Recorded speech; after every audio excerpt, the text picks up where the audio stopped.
18.14 ഡെഫിനിഷനാണ് പറഞ്ഞിട്ടുണ്ടായിരുന്നത്. A ring in which the multiplication is commutative is a commutative ring. അപ്പോൾ ഒരു റിങ്ങിനകത്ത് multiplication commutative ആയാൽ നമ്മൾ ആ റിംഗ് എന്താണെന്ന് പറയും?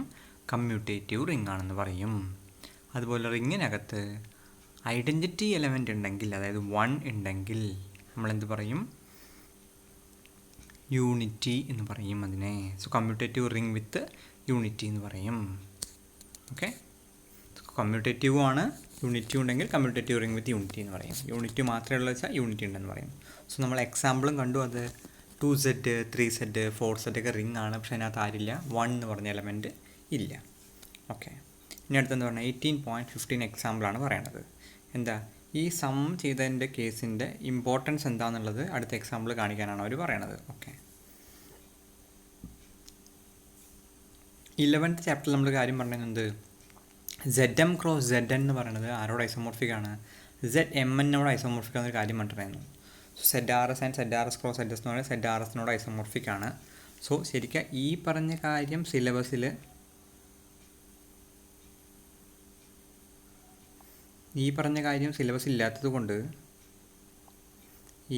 സിലബസിൽ നമുക്ക് ഇല്ലാത്തത് കൊണ്ട് ഈ എക്സാമ്പിൾ ഡിസ്കസ് ചെയ്തില്ലെങ്കിൽ ഇഷ്യൂ ഇല്ല, മനസ്സിലായില്ലെങ്കിൽ ഒന്നും പ്രശ്നമില്ല. ഓക്കെ, ഫൈ എന്ന് പറഞ്ഞ മാപ്പ് എങ്ങനെ ഡിഫൈൻ ചെയ്തിരിക്കണേ? Phi map defined from ZRS ZR cross ZSലോട്ട് ഡിഫൈൻ ചെയ്തിട്ടുണ്ട്. എങ്ങനെ ഡിഫൈൻ ചെയ്തിരിക്കണേ? ഫൈ ഓഫ് n.1 ആണെങ്കിൽ എന്ത് ചെയ്യും? n ഇൻറ്റു ഡോട്ട് 1,1 മൾട്ടിപ്ലൈ ചെയ്യുന്ന രീതിയിലോട്ട് മാറ്റിയിട്ടുണ്ട്. ഓക്കെ, ഇനി 1,1 ആരാ? ZR ക്രോസ് ZSലെ ഐഡൻറ്റിറ്റി എലമെൻ്റ് ആണ്. അപ്പോൾ ഫൈ ഓഫ് NM എന്താ വരിക? NMനെ എങ്ങനെ എഴുതാം? NM ഇൻറ്റു 1 എന്നുള്ള രീതിയിൽ നമുക്ക് മൾട്ടിപ്ലിക്കേഷൻ എങ്ങനെ ഡിഫൈൻ ചെയ്യുക അല്ലേ? ഈ മൾട്ടിപ്ലൈ ഇതിനെ വീണ്ടും എങ്ങനെ എഴുതാം? n.1.1,1 ഇൻറ്റു m.1,1 എഴുതാം. എന്ന് വെച്ചാൽ phi of n into phi of m ആയിട്ട് എഴുതാം അല്ലേ? ദാറ്റ് മീൻസ് ഇത് എന്താണ്? ഒരു ഹോമോമോർഫിസം ആണ്.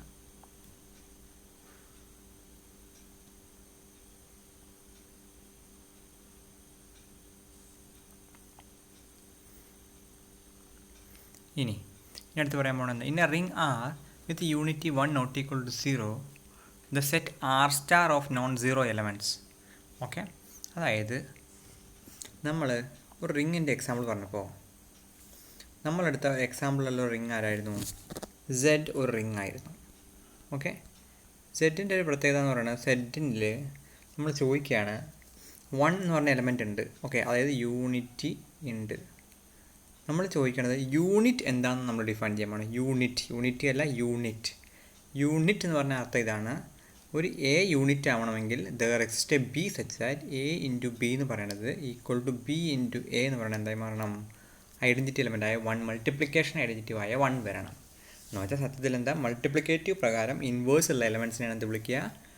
യൂണിറ്റ്സ് എന്ന് വിളിക്കുക. ഓക്കെ, അപ്പോൾ സെറ്റിനകത്ത് ആരാ യൂണിറ്റ് ഉള്ളതെന്ന് നോക്കുക. ആരാ യൂണിറ്റ് ഉള്ളത്? എല്ലാ യൂണിറ്റി എലമെൻറ്റും, ഐഡൻറ്റിറ്റി എലമെൻറ്റ് എന്താണ്? യൂണിറ്റാണ്. 1 എപ്പോഴും എന്താണ്? യൂണിറ്റാണ്. പ്ലസ് ആരാ ഉള്ളത്?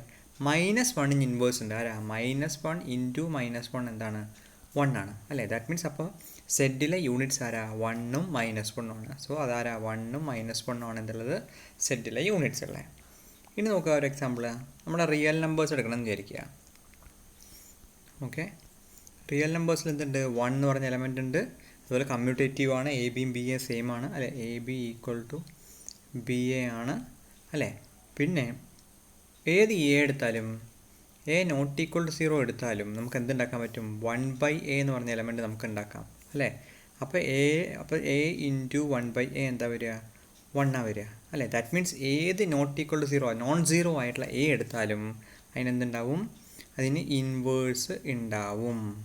അല്ലെങ്കിൽ ആ എലമെൻറ്റ്സ് ഒക്കെ എന്തായിരിക്കും? യൂണിറ്റ്സ് ആയിരിക്കും. സോ ഒരു പ്രത്യേക രീതിയാണ് ആറിൽ കണ്ടത് അല്ലേ? അതേ അവസ്ഥ തന്നെയാണ് ഇവിടെയും കാണാൻ പോകുന്നത്. നമ്മൾ റിയൽ നമ്പേഴ്സ് R എടുത്താലും, റിയൽ നമ്പേഴ്സ് Q എടുത്താലും, റിയൽ നമ്പേഴ്സ് C എടുത്താലും ഒക്കെ ഇതേ സിറ്റുവേഷൻ നമുക്ക് കാണാൻ പറ്റും. എന്ത്? 0 ഒഴികെയുള്ള എല്ലാ നമ്പറിനും എന്തുണ്ടാവും? A ഇൻവേഴ്സ്, മൾട്ടിപ്ലിക്കേറ്റീവ് ഇൻവേഴ്സ് ഉണ്ടാവും.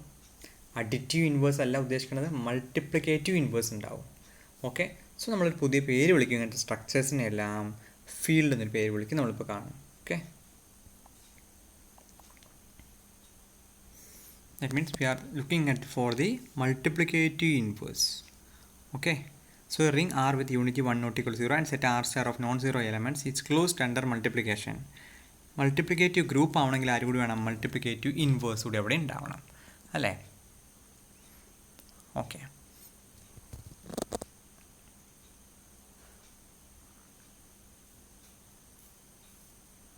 ഇനി നമ്മൾ റിങ്ങിലൊരു സാധനം ഡിഫൈൻ ചെയ്യാൻ പോണേ. നമ്മൾ ഫീൽഡ് എന്താണെന്നുള്ളത് ഡിഫൈൻ ചെയ്തില്ലേ, അതാണ് പറയാൻ പോണത്. Let R be a ring with unity 1 not equal to 0 എന്ന് വെച്ചാൽ 1 ഉണ്ടാവണം. And element u in R is a unit of R if it has a multiplicative inverse in R. അപ്പോൾ എന്താ പറയുന്നത്, മൾട്ടിപ്ലിക്കേറ്റീവ് ഇൻവേഴ്സ് ഉണ്ടെങ്കിൽ ആ എലമെൻറ്റ് എന്ത് വിളിക്കും, യൂണിറ്റ് എന്ന് വിളിക്കും. സോ എക്സാമ്പിൾ ആലോചിച്ച് കഴിഞ്ഞാൽ നമ്മളെന്താ കണ്ടത്, സെറ്റിനകത്ത് 1-നും -1-നും യൂണിറ്റാണ് അല്ലേ. അതേപോലെ ആറിലെടുത്ത് കഴിഞ്ഞാൽ എല്ലാ നോൺ സീറോ നമ്പേഴ്സും യൂണിറ്റാണ്.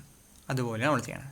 അങ്ങനെയാണെങ്കിൽ if every non zero element of R is a unit then R is a division ring. So പേരിൽ തന്നെ കാര്യമുണ്ട്. എന്താണ് ഒരു ഡിവിഷൻ റിംഗ് എന്ന് പറഞ്ഞ അർത്ഥം, അവിടെ നമുക്ക് ഡിവൈഡിങ് പോസിബിൾ ആയിട്ടുള്ള സ്ഥലം അല്ലേ. അപ്പോൾ സെറ്റ് ഒരു ഡിവിഷൻ റിംഗ് അല്ല. കാരണം എന്താ വേണ്ടത്, ഡിവിഷൻ റിംഗ് ആവണമെങ്കിൽ സീറോ ഒഴിവായിട്ടുള്ള എ നോട്ട് ഈക്വൽ ടു 0 ആയിട്ടുള്ള എല്ലാ elements, a not equal to 0 ആയിട്ടുള്ള ബാക്കി എല്ലാ എക്കും എന്തുണ്ടാവണം, മൾട്ടിപ്ലിക്കേറ്റീവ് ഇൻവേഴ്സ് ഉണ്ടാവണം.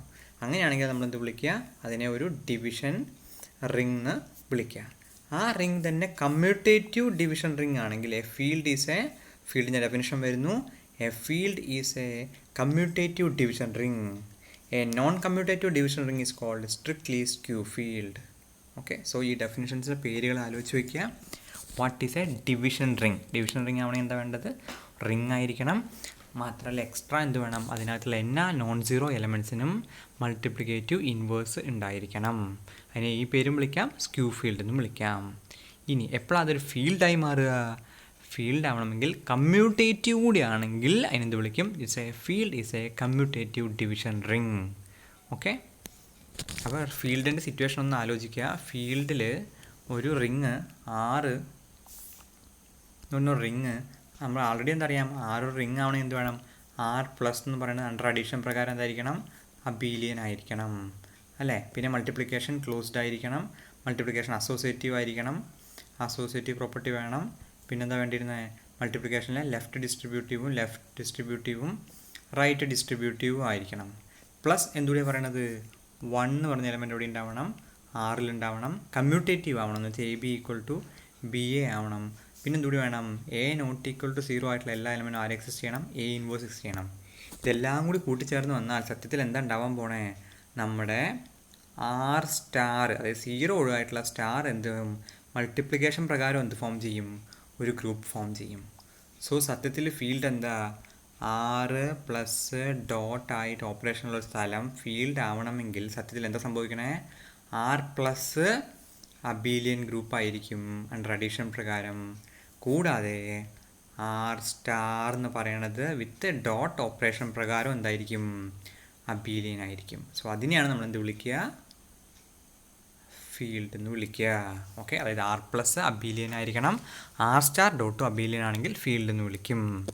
ആർ സ്റ്റാർ ഡോട്ട് ഗ്രൂപ്പാണ്, പക്ഷെ അബീലിയൻ അല്ലെങ്കിൽ എന്ത് പേര് വിളിക്കും, ഡിവിഷൻ റിംഗ് എന്ന് വിളിക്കും. ഓക്കെ, ഓർ സ്ക്യൂ ഫീൽഡ് എന്ന് വിളിക്കും, സ്ട്രിക്ട്ലി സ്ക്യൂ ഫീൽഡ്. ഓക്കെ, അപ്പോൾ നമ്മൾ എക്സാമ്പിൾസ് കാണുന്നു. Z14 എടുത്തു. Z14 മൾട്ടിപ്ലിക്കേറ്റീവ് ആയിട്ടുള്ള ആരൊക്കെയാണ് ഉണ്ടാവുക, 1 ഉണ്ട്, 1 × 1 1 ആണ്. -1 എന്ന് പറഞ്ഞാൽ ആരാ, 13 ആണ്. ഓക്കെ, 13ൻ്റെ പിന്നെ -1 × -1 എന്ന് പറഞ്ഞാൽ 13ൻ്റെ സ്ക്വയർ എടുത്താൽ എന്താ ഉണ്ടാവുക, 13ൻ്റെ സ്ക്വയർ എടുത്താൽ എത്ര വരിക, 169 വരും അല്ലേ.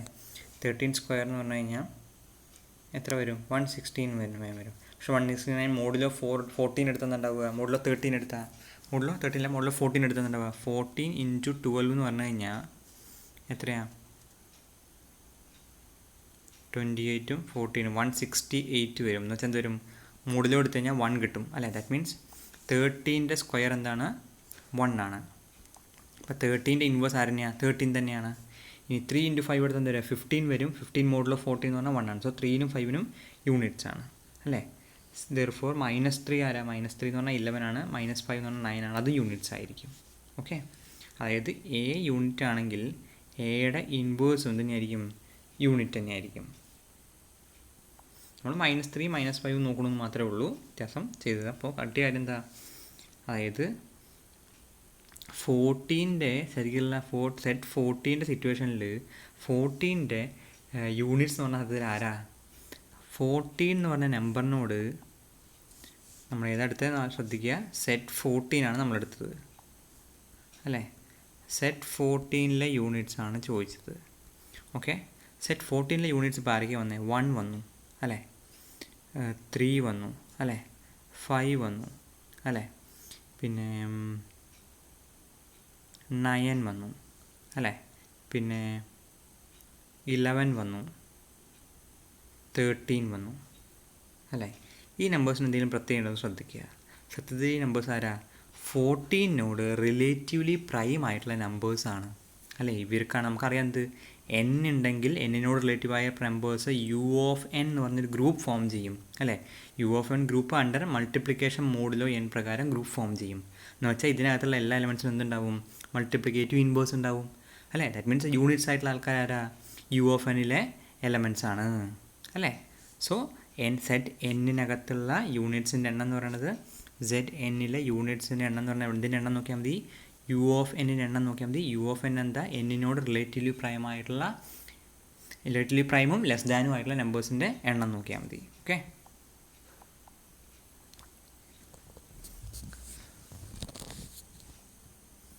സോ നമ്മൾ എക്സാക്ട്ലി പറയണു, set units in set n are precisely those m element of set n such that GCD of m, n equal to 1 ആയി വരുന്ന ടൈപ്പ് ആൾക്കാർ. ഓക്കെ,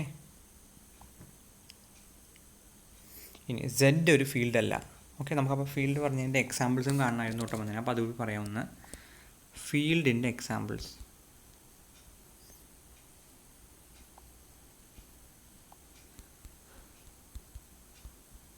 ഫീൽഡിൻ്റെ എക്സാമ്പിളാണ് ആര്, റിയൽ നമ്പേഴ്സ് ഫീൽഡാണ്, കോംപ്ലക്സ് നമ്പേഴ്സ് ഫീൽഡാണ്, റാഷണൽ നമ്പേഴ്സ് ഫീൽഡാണ്. Z is not a field. എന്താ set field അല്ലാത്തതിന് കാരണം എന്താ, സെറ്റിനകത്തുള്ള എല്ലാ എലമെൻ്റ് എടുത്താലും എന്തുണ്ടാവില്ല, മൾട്ടിപ്ലിക്കേറ്റീവ് ഇൻവേഴ്സ് ഉണ്ടാവില്ല അല്ലേ. ഇപ്പോൾ 2 എടുത്താൽ എന്തില്ല, 1/2 എവിടെ ഇല്ല, സെറ്റിലെ മെമ്പർ അല്ല. ദാറ്റ് മീൻസ് മൾട്ടിപ്ലിക്കേറ്റീവ് ഇൻവേഴ്സ് എല്ലാ നോൺ സീറോ എലമെൻറ്റ്സും ഇല്ലാത്തത് കൊണ്ട് എന്ത് ഫോം ചെയ്യില്ല, അതൊരു ഫീൽഡ് ആയിരിക്കില്ല. സോ സെറ്റ് ഒരു ഫീൽഡ് അല്ല. And set is a strictly skew ഫീൽഡിൻ്റെ എക്സാമ്പിളാണ്. ഓക്കെ, ഇനി ഒരു സബ് റിങ്ങിൻ്റെ ഡെഫിനിഷൻ പറയുന്നത്, നമ്മൾ സബ് ഗ്രൂപ്പിൻ്റെ ഡെഫിനിഷൻ എന്താ പറഞ്ഞത്, ഒരാൾ സബ് ഗ്രൂപ്പ് ആവണമെങ്കിൽ എന്ത് വേണം, തന്നിരിക്കുന്ന ആൾ ഒരു സബ്സെറ്റ് ആയിരിക്കണം റിങ്ങിൻ്റെ, അത് ഇറ്റ്സെൽഫ് എന്ത് ഫോം ചെയ്യണം, ഒരു റിങ് ആയിരിക്കണം അല്ലേ. സോ അതുപോലെ തന്നെയാണ് സബ് ഫീൽഡിൻ്റെ ഡെഫിനിഷനും. സബ് ഫീൽഡ് ആവണമെങ്കിൽ എന്ത് വേണം, ഒരു ഫീൽഡിൻ്റെ സബ്സെറ്റ് ആയിരിക്കണം, ഇറ്റ്സെൽഫ് എന്തായിരിക്കണം, ഒരു ഫീൽഡ് ആയിരിക്കണം. Okay, sub ring of A ring is a subset of the ring that is ring under induced operations from the old ring. A subfield is defined similarly for subset of a field.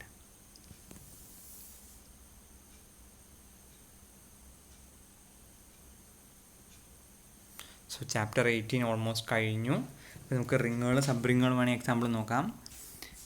സെഡിൻ്റെ Z+ഡോട്ടിൻ്റെ sub റിങ്ങുകളാണ് ആര്, 2Z, 3Z plus dot, 4Z etcetera എന്നുള്ളത് അല്ലേ. അതുപോലെ ഇപ്പോൾ real numbers എടുത്താൽ real നമ്പേഴ്സിൻ്റെ sub റിങ്ങുകളാണ് ആരൊക്കെ, Z, 2Z, 3Z, 4Z. Okay, so എത്ര example വേണമെങ്കിൽ അങ്ങനെ കണ്ടുപിടിക്കാം. സോ ഇനിയുള്ളത് ഇതിനകത്തുള്ള എക്സസൈസ് ചെയ്യാണ്. സോ നമുക്കത് അടുത്ത വീഡിയോയിൽ ചെയ്യാം.